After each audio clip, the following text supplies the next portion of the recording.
Once again, Heavenly Father, we do thank you for this day you've given to us. We thank you, Father, for the opportunity that we have to come to serve you as commissioners. Father, we just pray once again that everything that is said and done in this room, Lord, would bring honor and glory to you. For it's in Jesus' name that I pray. Amen. Amen. Jones, Chair Jones. Pledge allegiance to the flag of the United States of America and to the republic for which it stands, one nation, under God, indivisible, with liberty and justice for all.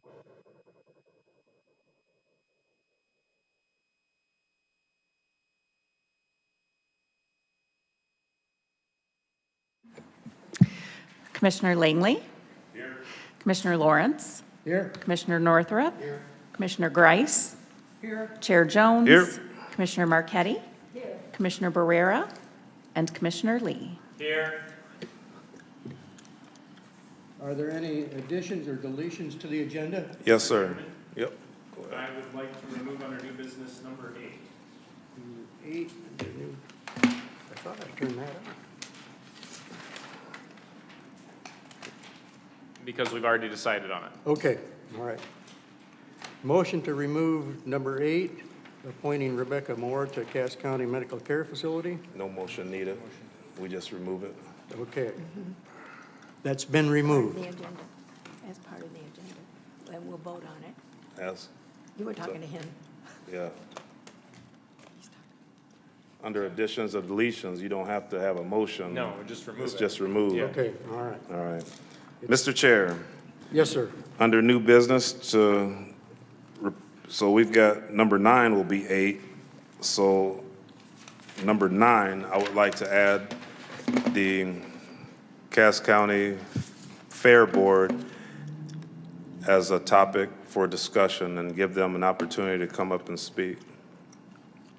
The motion has been made to add the Cass County Fair Board to come up. Yeah, and that's just an addition, so it's no Yeah. motion unless anybody has a objection to it. Do you second it? Or? No, you don't need that. Okay. All right. Any discussion on that? If not, we'll add that at the end of the new business. Yep. Okay?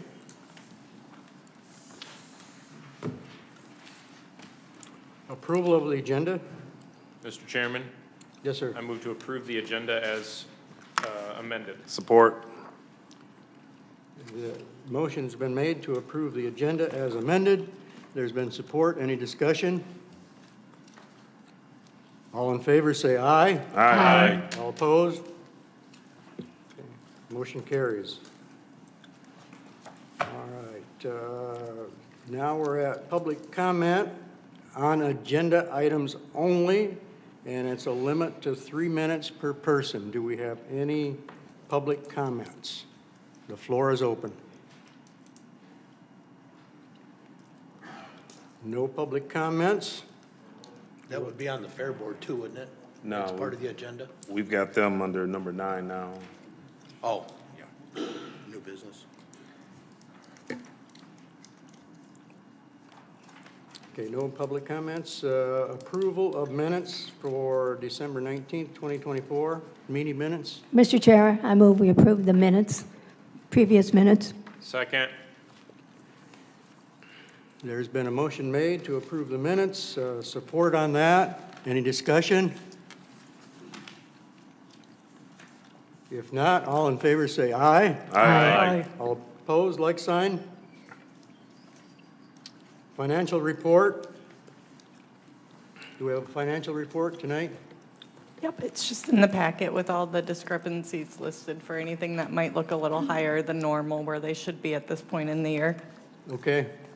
In the packet. All right. We have no unfinished business, new business, and the motion here is asking the Cass County Board of Commissioners to approve the first addendum to the 3/7/24 Cass County Opioid Settlement Funding Plan. Judge Beeler. Good evening. I am making this motion asking the Cass County Board of Commissioners to approve the first addendum to our opioid settlement funding plan as the chair of that advisory committee. The plan was approved last year, and you have representation with Commissioner Marquetti and Commissioner Lee sitting on that advisory board. The purpose of the addendum is really just to expedite applications for use of those opioid funds. We have a county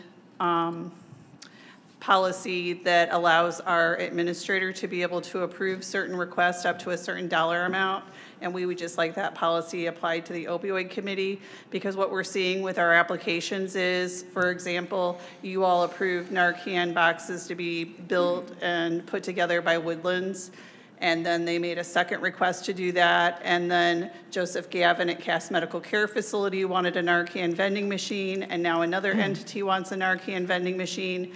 And so we know that's an appropriate use of those opioid funds, so we would just like the administrator to be able to approve that. It would still go through the committee, and there would be people able to review it, score it, using the rubric that you all approve for us to use, so that if there was any disagreement, it could still end up coming to the Board of Commissioners, but it would allow the administrator, if they felt comfortable, yes, it's something that we've already approved, it's something that's meant to be used for those opioid funds like Narcan distribution, it would just allow it to be easier, faster. And we really want to get those kinds of things out in the community, because we want to make sure that we're using the money to save lives, which is the #1 reason that those opioid settlement funds were allocated. So I don't know if anyone has any questions, but that's kind of a little summary of why we're asking for it. Yes, sir. Thank you. I guess, Judge, I have some concerns about not using your whole committee. We've got 11, 12 people on that board, and I guess before you answer any of that, we're trying to get people to volunteer in the county for committees and tasks itself, and it's hard to put people on committees. That's a major concern for me. Were there any meetings that the group did not meet that had a quorum, did not have a quorum? I guess I'm not clear on your question. We meet monthly, and we have posted all of those meetings, and anyone is welcome to attend, and the committee members do attend, and we've always had a quorum. We have always brought information to all of those meetings about what's going on, who's applied. We have not turned down any applications, other than we did not move a couple of applications forward because they were made by entities asking for the funds to be used for non-opioid purposes. And we actually brought the person who made the application in that instance to our committee meeting, and they met with all of the committee members and talked about other funds that might be available in our county to maybe match with the opioid funds, because we can't approve under that opioid settlement fund agreement that all those drug companies sign non-opioid use of funds. But in terms of the decisions made on those applications, it would be impossible for us to get like 12, 13, 14 people, as Chair Jones was talking about, for this ad hoc committee together every time we have an application. We had 5 applications come in between November and now, and we have been able, with our smaller group, to meet, review all of those, score them, and then bring recommendations. Several of those were for Narcan distribution boxes, but that's why it was important when we wrote the plan and it was approved by the BOC that we said who the people would be that would be scoring those applications. And we reelected myself as chair and Bob Weber, who is the substance use director at Woodlands, as the vice chair at our meeting in November. And I volunteered to step aside if anybody else wanted to be the chair, so that we could have somebody different scoring those applications, and there were no takers. So I don't know of anybody that's wanted to volunteer their time or make decisions. I do know that Dr. Weirman had objected when he, I guess, realized that we were using the smaller subcommittee to do the scoring, but that was never hidden, and it was part of the plan that was adopted by the Board of Commissioners. Yes. I didn't make those rules. That's what the Board of Commissioners said we're supposed to do. So if the Board of Commissioners wants to adopt a different plan, that's fine with me too, but that's not what's before the board right now, so. Okay, so the question is, your committee, it doesn't do the scoring, just a group of you, I'm trying to understand the process here. It's an advisory committee, so we're an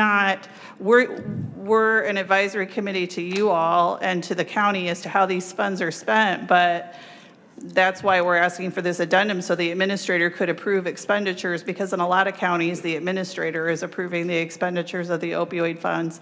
Because if it's for something, say like Narcan, or say somebody needed medication-assisted treatment, that's something that's clearly allowed under the use of the opioid fund, so we don't really need a committee to vote on it. It's what the money's for, in my opinion. But also Commissioner Marquetti and Commissioner Lee are at all those meetings. Maybe they know more on that topic. The committee has been very efficient and effective. Yes, it It's been has. really good. Yep. Everybody's very passionate about it. They've always had a quorum. We've always had a quorum there. And no one waits when they get applications in. The money is, like I can say with this group, certainly that money is only going to be spent on what it's supposed to be spent on. Okay, thank you. Any other questions? I move that we move this forward to the regular business meeting in February. Second. It's been moved and supported to move to the next regular business meeting. All in favor, say aye. Aye. All opposed, like sign. Motion carries. Okay, appointing 2025 Cass County Remonumentation Grant Administrator, and that's Alex Biles. Did I say that right? You did. All right, thank you. Good evening, everyone. My name is Alex Biles. Hit the button there. There you go. Good evening, everyone. My name is Alex Biles, and I am serving as the interim GIS director for Cass County. I'm here tonight to have a motion to appoint me as the Remonumentation Grant Administrator for 2025. I believe there's a handout that was included in the packets that gives an overview of what remonumentation is and why it's important. Remonumentation, or if you would allow me, I can give a little summary of what remonumentation is. Yes, please. Sure. Remonumentation is the process of retracing, reestablishing, and maintaining the accuracy of our land survey corners. Land survey corners, or monuments, determine ownership of public and private property. Verifying their accuracy is crucial for maintaining accurate property descriptions, roadway placements, and government boundaries. Some of the benefits of remonumentation include reducing the cost of surveys, reducing the number of boundary disputes, and increasing the accuracy of surveying, GIS, permitting, and taxation by creating robust land records for future generations.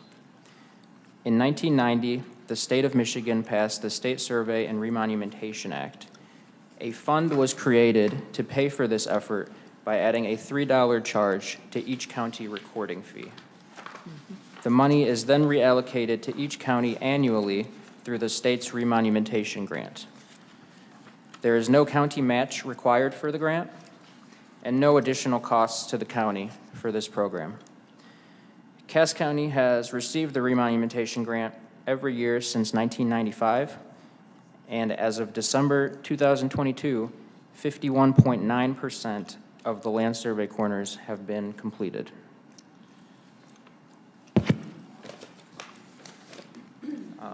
I'll take any questions if anyone has any. Questions? I have no questions, but thank you for explaining that. I didn't know that part. Any other questions? Mr. Chair, Yes, sir. Yes, I ma'am. move we appointing Alex Biles to the Remonumentation Grant as administrator. Okay, we have a movement to appoint, Second. okay, and support, twice. Okay. All in favor, say aye. Aye. Motion passes. This will go to the next meeting.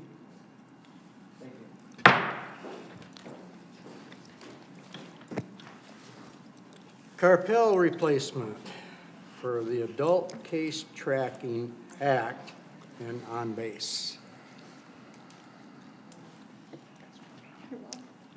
This is kind of a team presentation because obviously it deals with my office as well as IT, and Jody's been very helpful in this regard.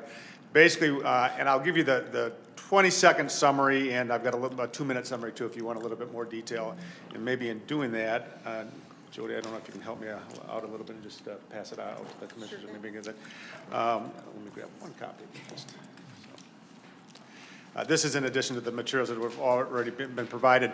We have 2 systems that basically are being discontinued, and both of them are critical for what we do in my office. There's ACT, JCT, which is adult case tracking and juvenile case tracking. It's a decades-old system, but it is an important system because what it does, we can't do our work in the prosecutor's office without it. What it does is it generates our warrants. So when when a police officer comes and signs a warrant for arrest, and this becomes a court document, it's used to arrest the individual as well as a court document to process the defendant through the system.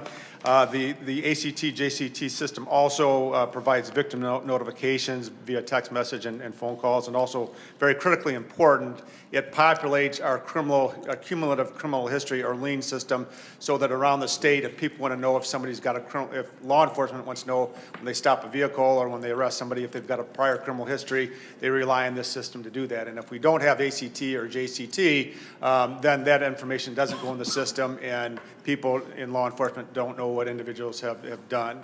I'm going to pass a copy of both of those documents around just so you kind of, maybe just a little education so you kind of understand what this is all about. We've blocked the names out because, again, some of this is, the warrant is public information, but there's no need to put that on there in case one of your relatives or the defendants whose form I'm using. The criminal history, by law, if we provide names from that criminal history, it's a criminal misdemeanor, so we've obviously taken that off. But so ACT and JCT in January of 2026 is going to be gone. We won't have to use it, so it has to be replaced. Similarly, we have a paperless system, which is called OnBase. We, along with probably about 12 or 13 other prosecutors' offices in the state of Michigan, had that system. But unfortunately, to replace ACT, our association voted, and those of us that had OnBase got outvoted. But they decided to replace OnBase with what's called Carpel.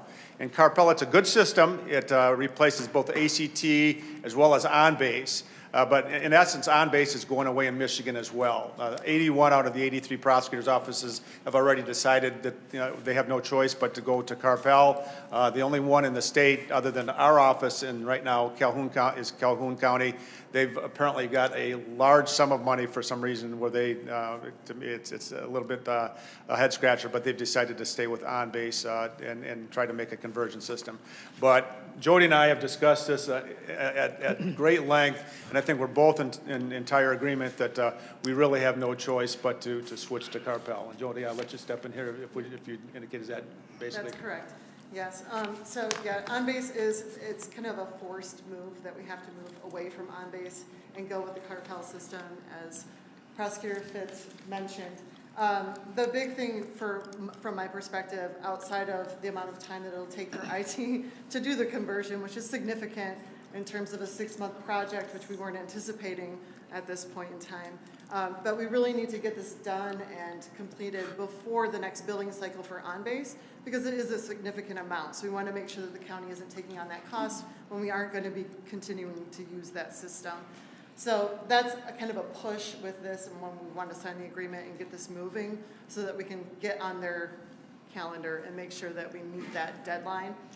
One of the other things is the state does, PAM covers the cost of the installation of Carpel, and then the first 3 years, the basic fees. So I'm completely anticipating that there's going to be additional costs for the system, for the installation, and also in things that we can't see coming until we get kind of in the mix of it.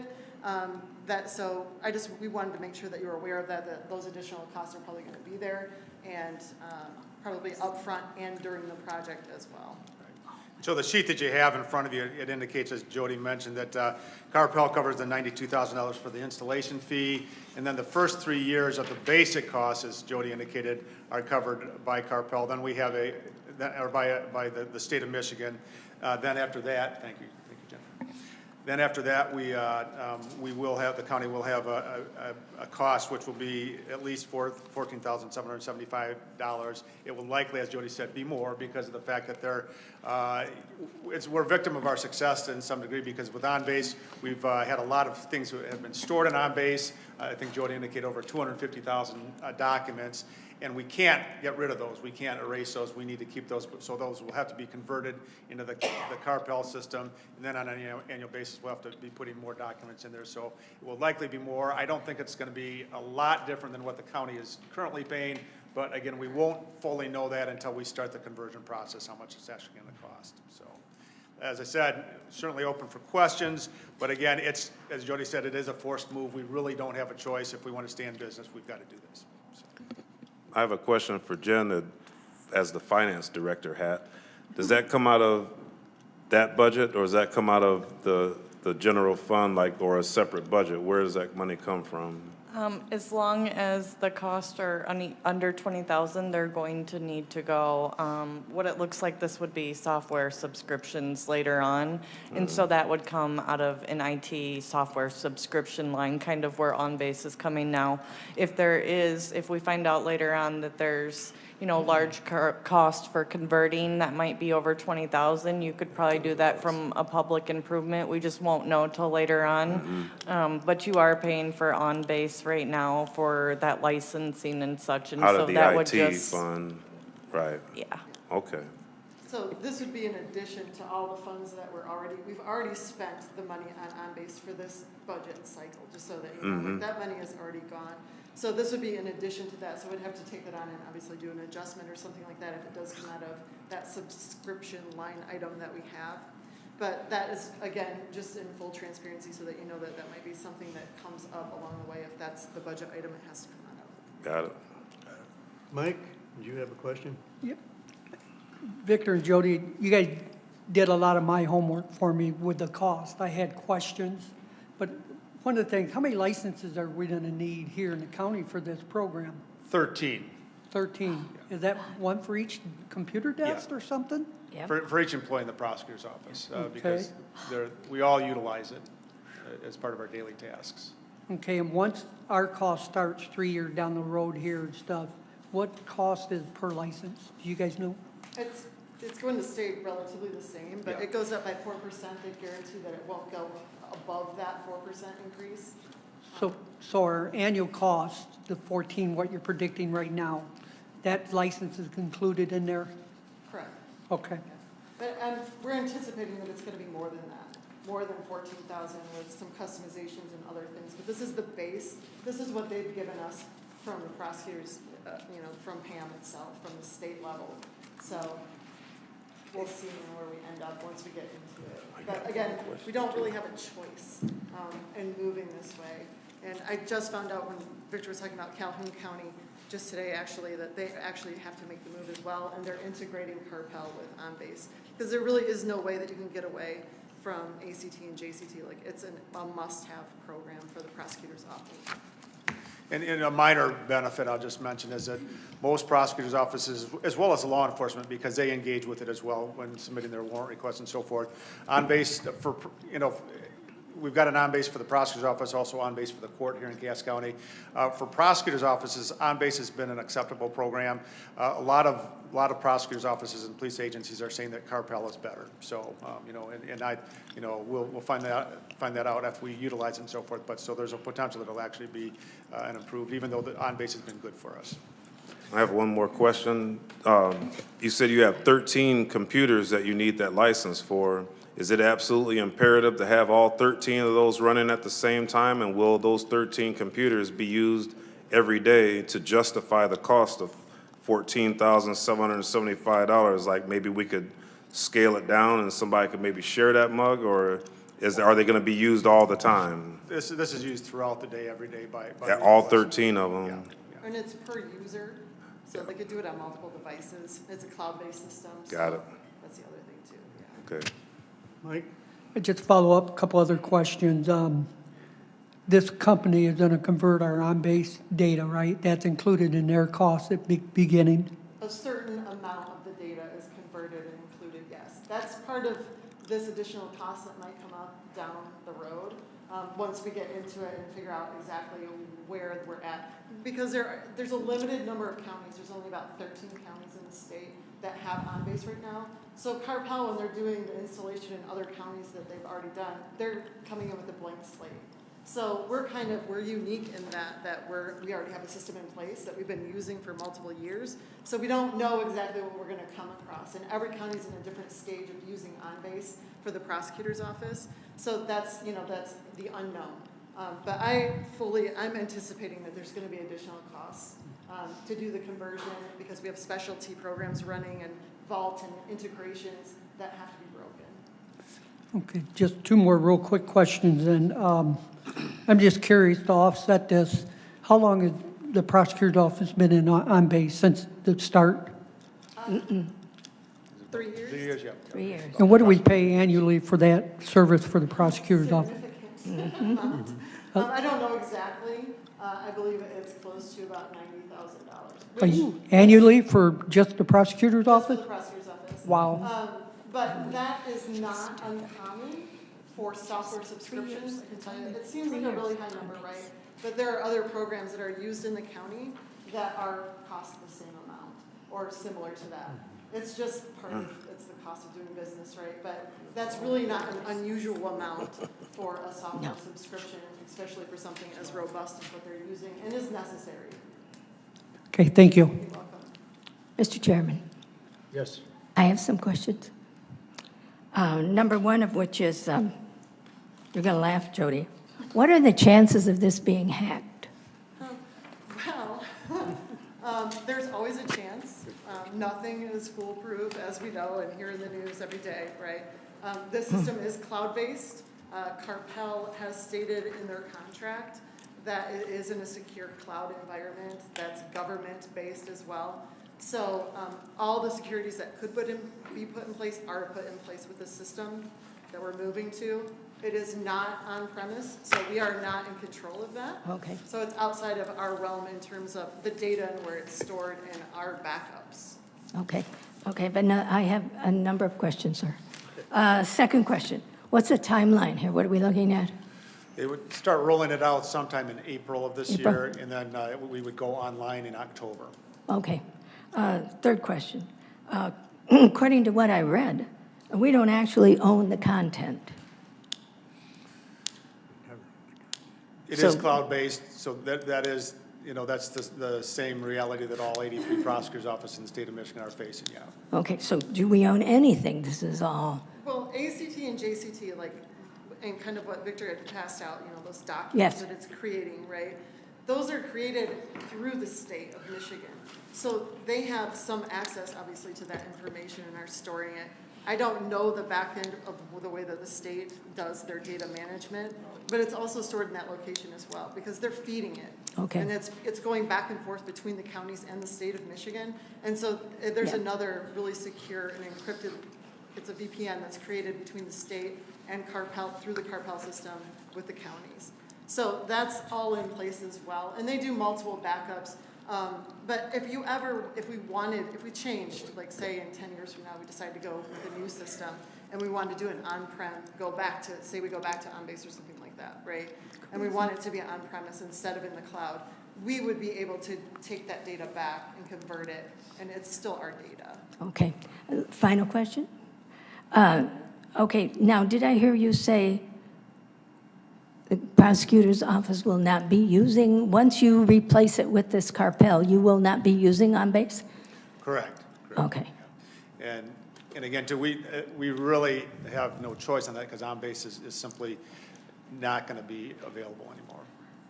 Which really kills me because I remember when we were dying for OnBase, so. And OnBase is a really good system I know the courts still use it, and it's a robust system for them, and I think there's other entities that use it as well, too. So we're not saying it's a bad system for the courts, it's just that it's just not going to be in existence for us. Not going to be used for a prosecutor's office. Right. And that makes me feel slightly better. And it was taken to the state of Michigan. It's a state that made this decision. Oh, I get it. And it was OnBase versus Carpel, and they went with Carpel. Oh, I get it. Yes, I do. Okay, It kills me too, but yeah. it was a lot of work. Just as an aside, the reality was, I think there were 15 offices that had Carpel and 12 that had on-base. And so when the vote occurred, we Yeah. were just outvoted, so bottom line. Thank you both. Any other questions? Mr. Chair, Yes, yes, ma'am. can we move this forward to the regular meeting? Yes. I have a motion to move this forward to the Support. regular meeting. Support? Okay. All in favor, say aye. Aye. All opposed, like sign. Motion passes. That'll be moved on to the next meeting. 911 Center flooring replacement budget adjustment. Jen? We approved this a while ago, and I just said that we might need to bring back a budget adjustment later on. It just wasn't put all together along with the original motion. So this is just to go back and make that a budget adjustment for you guys authorizing that purchase earlier in the year. Okay. Mr. Chair, I have a question. Has that new carpeting and flooring, Sheriff, is it in yet? Oh, I thought it was. That's what puzzled me about this, was because I have a note here. Wasn't this done? Well, it was finished about, I think, about 3 or 4 weeks ago. Okay. It just, the final details, a few pieces of trim they were missing that they had to order, they were short on, so it just took a little longer than we expected. And it took quite a while to get the material in to actually do the job, so. Okay, Yep. thank you. But it looks great. Oh, good. I'm glad to hear that. Mr. Chairman, Yes, ma'am. may we move this forward to the regular I meeting? have a motion to move this forward to the regular meeting. Second. Pretty good, second. We have a motion on the floor to move the 911 Center budget adjustment forward, and in support. Any discussion? All in favor, say aye. Aye. All opposed, like sign. Motion carries. We'll move that forward. And Judge Beeler again, motion asking BOC to approve opioid settlement funds funding application request from Cass Woodlands. I believe that we provided the information from Cass and Woodlands. They're proposing to put on an opioid summit like was done, I guess it was probably almost 5 years ago now. It was pre-COVID, don't want to say that word. And so this would be paid for with no county dollars, all opioid funds. And we're hoping that too, there would be additional monies put in by some area agencies and the Pokagon Band once we know for sure that that this summit would be funded. But you can't really go to other people and ask them to donate money if we don't know that the lion's share is being paid for by the opioid funds. And also we want to lock in the date. And right now it tentatively would be held in September or October. But we can't lock in a date till we know that we would have the funding to cover and the cost of the conference. The biggest costs are the food to provide breakfast, lunch, and snacks, and also to take care of some of the speaker costs. Most of the speakers are doing the speaking, but they might have some travel, et cetera. And they're going to, since they're planning on hosting this in coordination with the Pokagon Band, they're hoping there could be some discounts too for the food from Four Winds. But basically, it's basically, if you all remember that you approved sending Bob Weber and myself to the National Opioid Congress, and we saw some of these speakers there, and we'd like to bring them local to keep the conversation going. And it's important, I don't know if you've all experienced this, but the committee believed to serve food, because if you feed people, they'll come. So you can't really expect people to be somewhere all day and not feed them. So anyway, I don't know if anybody has any questions about what was in the application. Mr. Chairman, Yes. I'd like to move this forward to the regular meeting. Second. Motion to move this forward to the regular meeting, and I have support. Any discussion? All in favor, say aye. Aye. All opposed, like sign. Thank you. Motion carries. It'll be moved forward to the next meeting.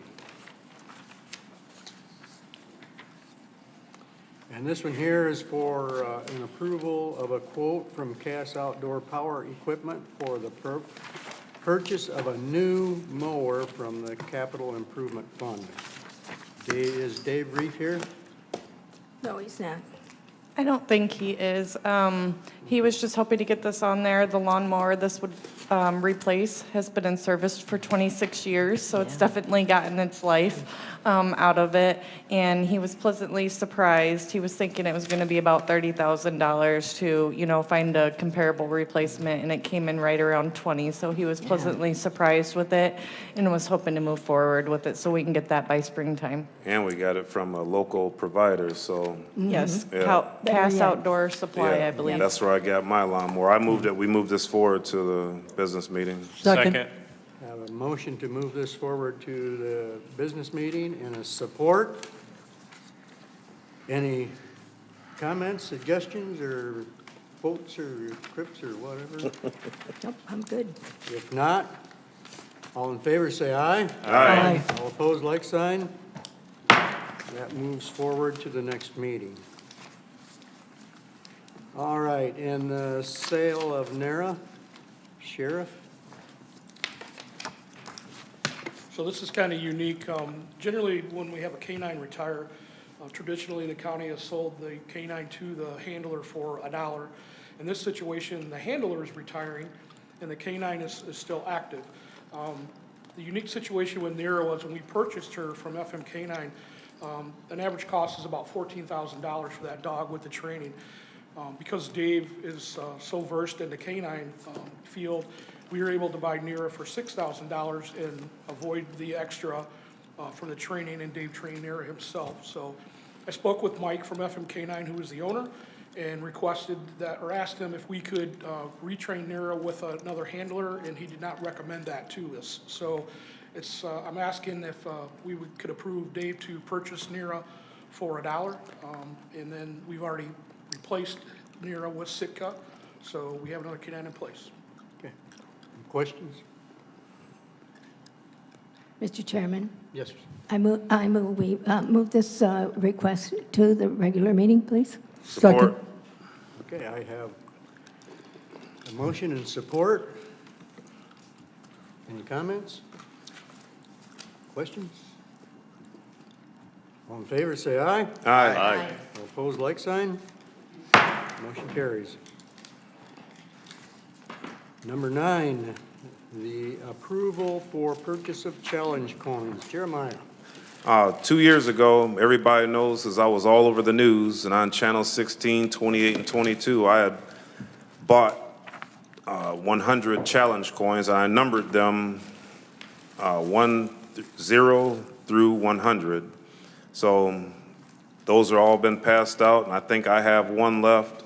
And I don't know if any other board members have any, but now that we have one, she's got 3. I got 3. Yeah, we've got 3 new commissioners. I think it's time to order more coins, and I would ask the board to allow me to order a second set of coins, not to exceed $1,000. The last time when I bought them, it was $850. I bought them myself, and then a few months later, the county reimbursed me.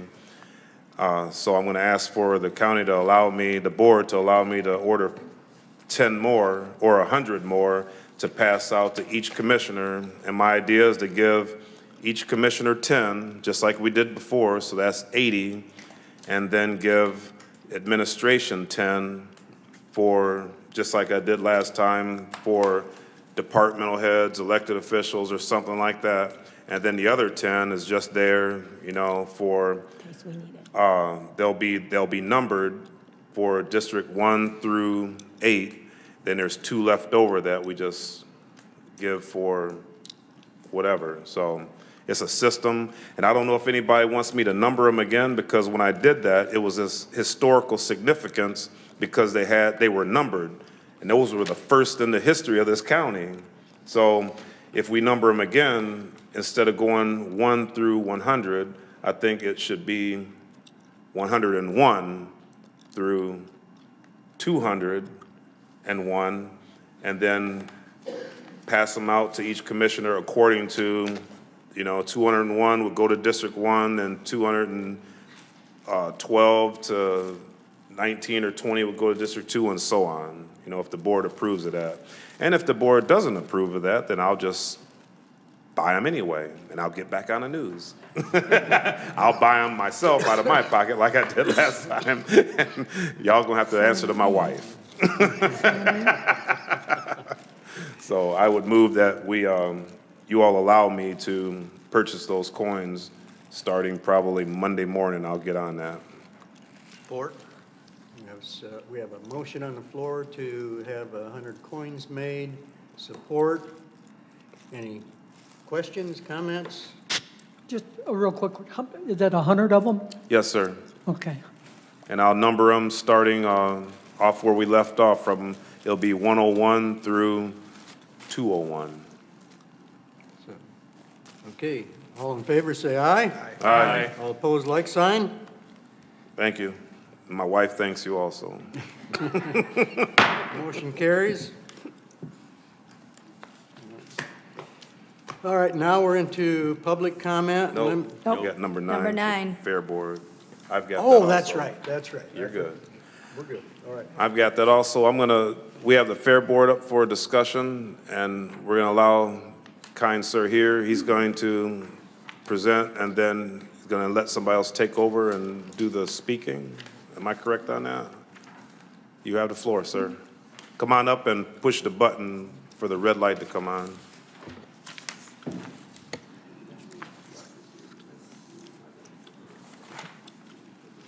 First of all, good evening, and thank you very much for having us. This is kind of a project to inform you, number one. Number two, to thank you for your participation of support to the Cass County Fair.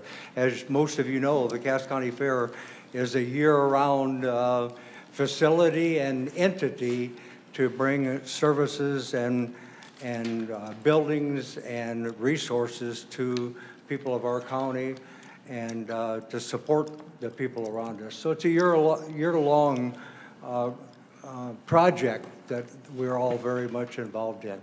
My name is Dave Bratton. I'm the president of the Cass County Fair, and this is Brenda Smigo. She is our fair manager. We have 3 other board members with us here tonight. As I said, we are a year-round facility, but our main activity is fair. And by the way, our fair this year is July 26th through August the 2nd. And first of all, I want to thank the board here for being involved in that, because I know that you provide some funding to the MSU Extension via 4-H, because during fair, the activities with the youth and livestock, and that is really a joint effort between the Fair Board and MSU and 4-H. And it's kind of an end of an era, but the right-hand person coming out of 4-H and Extension has always been Patty Doan. She is was an integral part of the fair going back for 30-plus years. And so she spent the entire week of fair at the fair helping us and coordinate efforts. But all good things sometimes come to an end, and Patty retired. So I know that you provide some funding to MSU and Extension for a person. Like I said, first of all, I want to thank you for that, but I'm also concerned going forward of responsibilities for that. The Fair Board does a lot, and we provide volunteer help all during fair, but then MSU also provides people, and they have somewhat replaced Patty. But we're concerned going forward, and I'll let Brenda take that from there. Okay, we had a meeting that was called by Hillary Hunt from MSU And that took place on December 17th. That was we were given a list of tasks that the fair would provide and what MSU would provide. And there were quite a few new things for the fair. And most of all, we want to make sure that we take care of everything that we can, because our main concern is taking care of youth exhibitors and our program. I mean, that's very near and dear to all of our hearts, so we want to make sure that that continues. We had already done our budget for the fair at that time, so we just want to make sure that, and our office is staffed with myself full-time, and we have one lady that comes in the 1st of May, and she's there till October. So those are the only paid positions that we have in the fair office, and the rest is volunteers. The board is comprised of 15 directors, which are all volunteers. So some of the new things that we have, and the concern is MSU, there's quite a few steps to the whole program for exhibitors, and MSU signs up or takes care of the sign up or registration for our 4-H exhibitors. So that's who they report to sign up to be a 4-H'er. The next step is for coming to the fair is they have to do an online registration, which then lists all their projects and things that they want to do. And MSU is proposing that Cass County Fair Office takes that over, and their information, they're telling me, will port over from their program that they have. So I guess we're kind of concerned about how all that's going to take place and how that is going to work, coming over to us from their office, and making sure that transporting information from our youth is all legal for us to do, coming from them to us. We want to make sure we're doing everything right there. Once the kids are signed up for 4-H, then there are several steps to bringing projects to the fair, which then would be, they would do the online fair entry, which opens May 1 and goes through June 17th. So they have about approximately 6 weeks to do their online entry. If they're bringing animals to the fair to exhibit, they have a validation that is also mandatory that matches up. And the light horses then have an online registration. This is all proof of ownership for these animals, for the kids. This, again, is all mandatory for them to show at the fair. So basically, the hardest, I should say, the busiest time for MSU and for the fair is May 1 through the ending of the fair. So once the fair's over, I know they have other youth programming that they do, but that is the hardest hit time. And it is very, very intense when we get the registrations in from these kids, making sure we're matching up things and that they have completed the mandatory things to show at the fair. So going through the list, some of the new things that, and I've given you all a copy that shows tasks, and then it shows what the fair would be responsible for and what MSU would be responsible for. Again, this was presented to us by MSU. Some of the new things is sweepstakes forms. We aren't currently doing those, but we would take that over. All the fair packets for the kids once they do their registrations and have everything signed up. There's a packet made for each one of those kids that would have their back tag numbers and all that kind of stuff in it. Printing judging books, we haven't did those in the past. Those would be new, so that once all that information goes into the online registration, judging books then are formed, and those would be printed, have to be printed. All forms and registrations handled through the fair office. Currently, we are not doing all of those. That would be another added task. Youth leader passes, we have volunteers that actually sell those, so we probably would just limit the time that those could be sold, and we probably could fix that problem.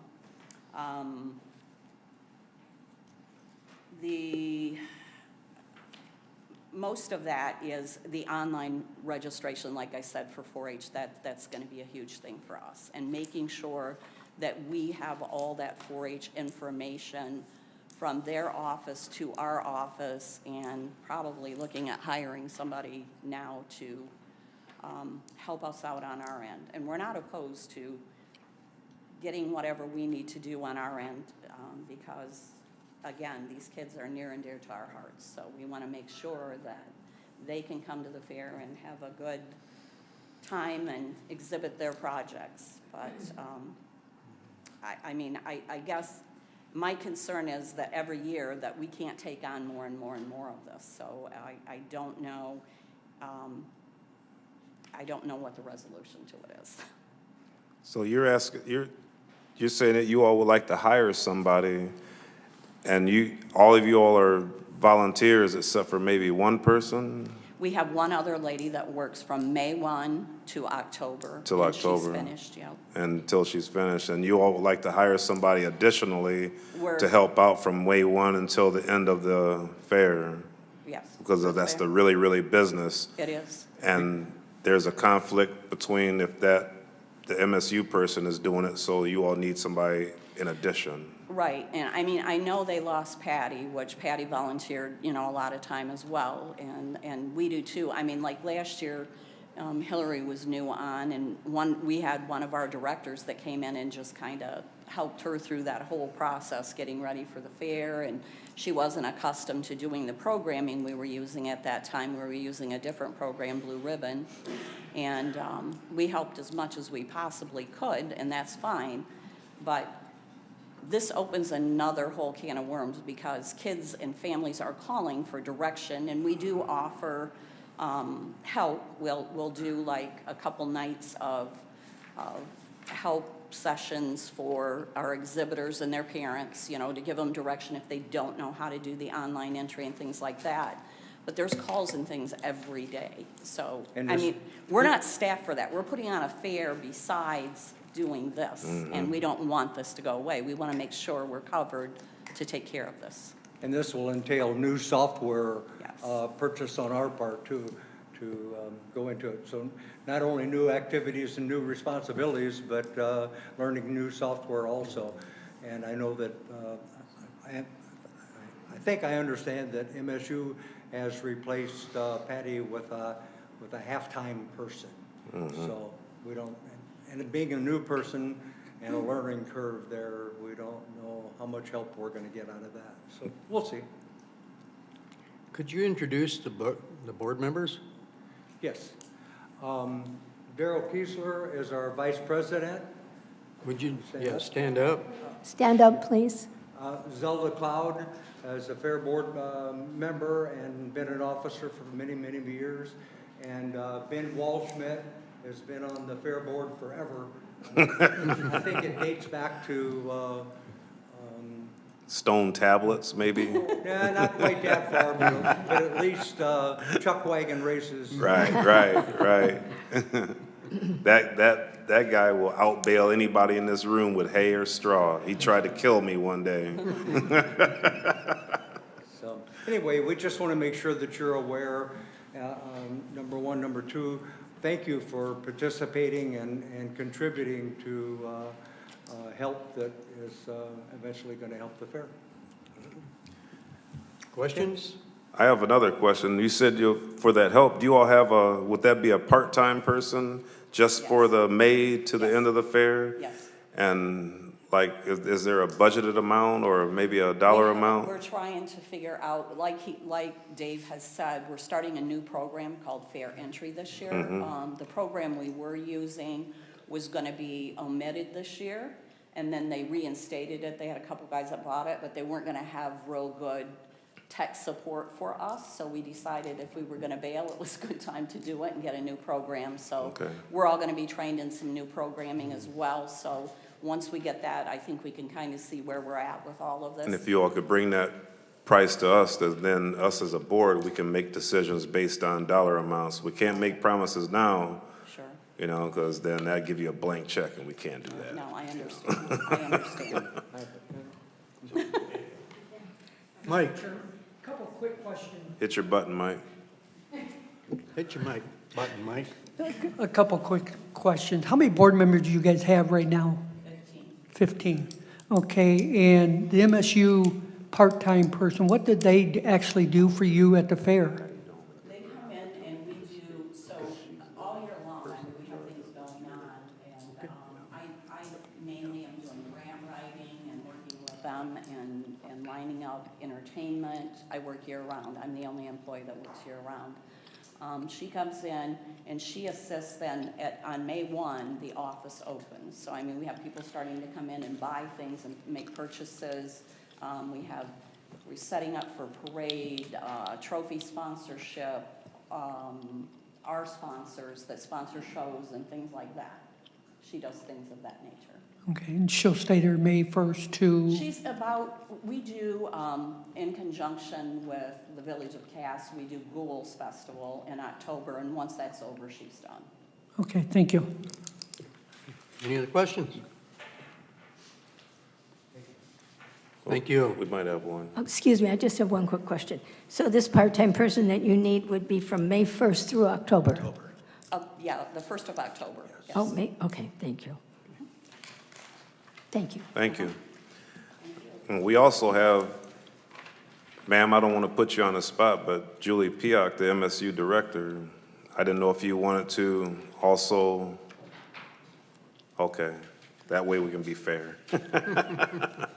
Well, thank you all for coming, and we look forward to getting some numbers for you and, you know, participating with 4-H. All right. Okay, now, public comment, limit to 3 minutes. Do we have any public comment?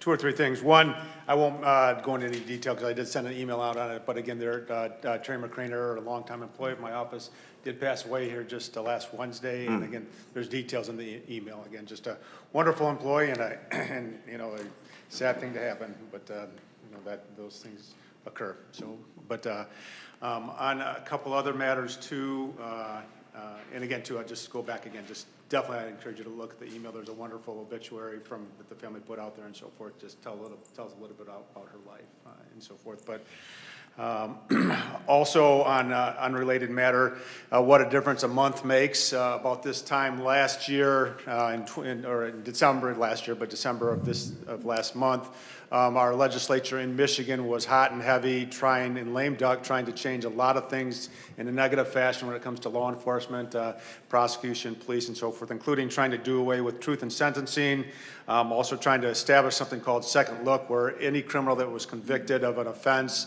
whether it was a murder or armed robbery, whatever, every 10 years they'd be eligible for parole. That would include mandatory life in prison for some of these defendants and so forth. Very troubling for us in law enforcement.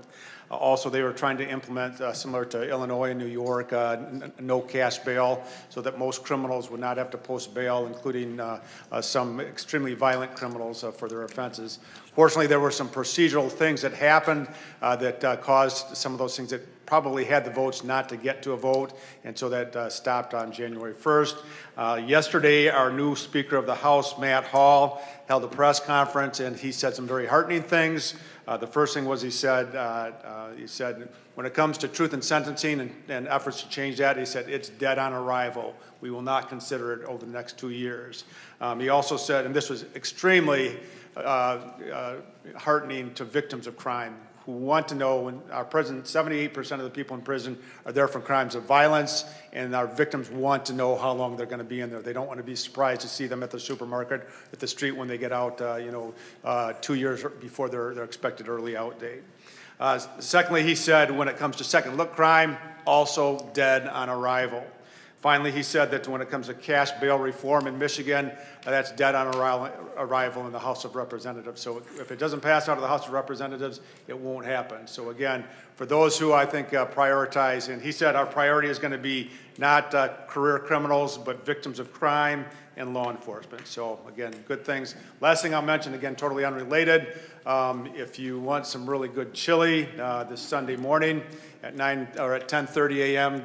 Right down the road, St. Paul Lutheran is having their annual chili cook-off. And again, the food is free. It's good. Last year I won the hottest chili. So again, if you want to come and taste some good chili, you're all more than welcome. Don't put pepper spray in the chili. You know, I'm always looking for new ideas. I'll have to consider that here in the next day or two. So, all right. Thank you. Thank you, sir. I think I did see a hand out in the, That's Eli. Dave. I want to take a lot of time. This is my first time at a commissioner meeting. I want to say this building is beautiful. Okay? I'm a history buff, very big history buff, and there's things that I seen in the stairwell when I was walking up here that I'm going to have to return to and take a look at. So I want to commend the board and doing such a great job with this building. I wasn't able to make the ribbon cutting, you know, opening the ribbon, you know, whatever you call that, but fantastic. And I look forward to coming back and being part of Cass County with the agenda and things. So, thank you. Thank you, sir. That's payback for me coming to your meetings. Mr. Chairman, yes, ma'am. this gentleman, I'm sorry, I didn't get your name. Me? Yes. David Croy, 1281 Airport Road, Niles. Okay, David, if you hang around for a little while, I'll tell you some of the history you'll like to hear. He's a Howard Township trustee also. Oh, good, okay. All right, great. You ain't gonna hide.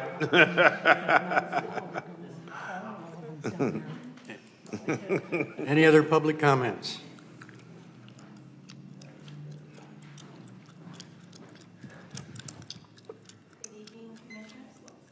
Fancy. Good evening, Commissioners, Madam Clerk. My name is Julie Piak. I'm a District Director for Michigan State University Extension. And I have just a few things I wanted to talk with you about. First of all, Happy New Year. We're almost done with January. Wow. And congratulations on a 4-year term. That's a big commitment of 4 years, and welcome to that new adventure. I have some new promotional items that I wanted to share. May I hand them to Jen?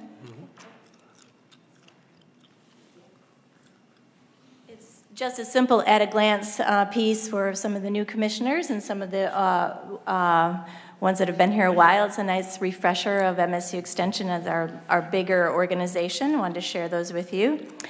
Additionally, the Fair Board members were talking about our new support staff. I wanted to let you know Terry Bollinger started with us on January 6th. She is working in the office 20 hours a week, and with that, we're open to the public from 8 a.m. to 1 p.m., Monday through Thursday. And so we're excited to finally have somebody in the office to be able to have the lights on in a consistent way for our public. We did lose Patty Doan last May-ish or so, and so it's been that long since we were able to find a replacement. So we're pleased that she started, and I think she's started off to a good start. She's doing all of her trainings. We do have her focusing on our 4-H Volunteer Central and 4-H Online system that will integrate well, actually integrates directly with the new system that the Fair Board will be using. So glad to get her right into that and get trained and be able to partner and be a good partner with the Fair Board on that work as best we can. I also want to just say kudos and thank you to Jody Nestich and her team, the IT team. The first day Terry was there, they were boom, boom, boom with badge, and any assistance she needed got our phone changed. It just takes a quick call to her and her team, and they're on it, so I really do appreciate that, because that means a lot. We had to retransfer our phones. Our phones were being transferred actually to St. Joseph County to capture calls, and so we got that right back to our phone system immediately, so that was great, even with the new system. So. And if I may, just a moment of personal privilege, I wanted to let you all know that after 32 years with Michigan State University, I am retiring, and my last day is coming up. It's February 6th. My interim has not been named yet, so my intention, of course, was to come and say, and here's your new contact.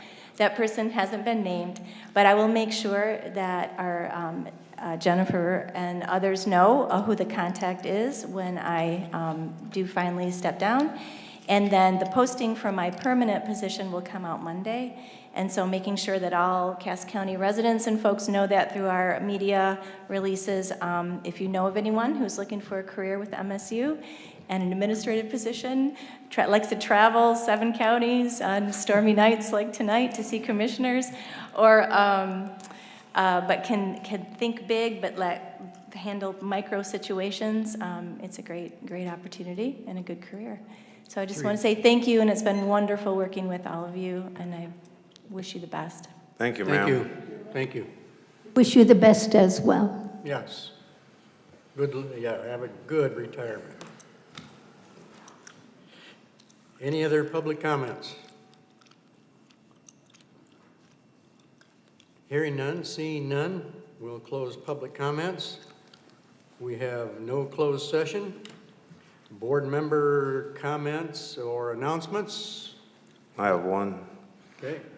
First thing tomorrow, or after breakfast, I'll come in here and get with administration, and we will send out an email for me, Administrator Renfro, HR Director Daly, Judge Beeler, and Roseanne Marchetti to start and find our first meeting date. And at that date, we'll pick a chair, vice chair, and all the things, all in accordance with OMA. And that's all I have. Anyone else? Mike? Thank you, Mr. Chair. I just want to announce the Main Street Committee here in the Village of Cass is hosting their annual fishing tournament again, and that will be on February 1st, 6 a.m. to 11 a.m. You got to pre-register. It's a $30 entrance fee, but they pay out $1,500 in cash prizes for the longest perch, the longest bluegill, and the longest crappie. Crappie. I just wanted everybody aware of that. It's a good event here in the village. Do you guarantee the ice level? Oh, right now. Mr. Chair, not to be outdone by Prosecutor Fitz, Our Lady of the Lake is having a chili cook-off. I am cooking, and it's February 8th, and it's from 5 to 7:30, and it's free. Where's that, Roseanne? It's at Our Lady of the Lake on Route 12 in Edwardsburg. Anyone else? Board member? Okay, I'll entertain a motion to adjourn. So moved. Support? All right. All in favor, say aye. Aye. Meeting adjourned. Congratulations.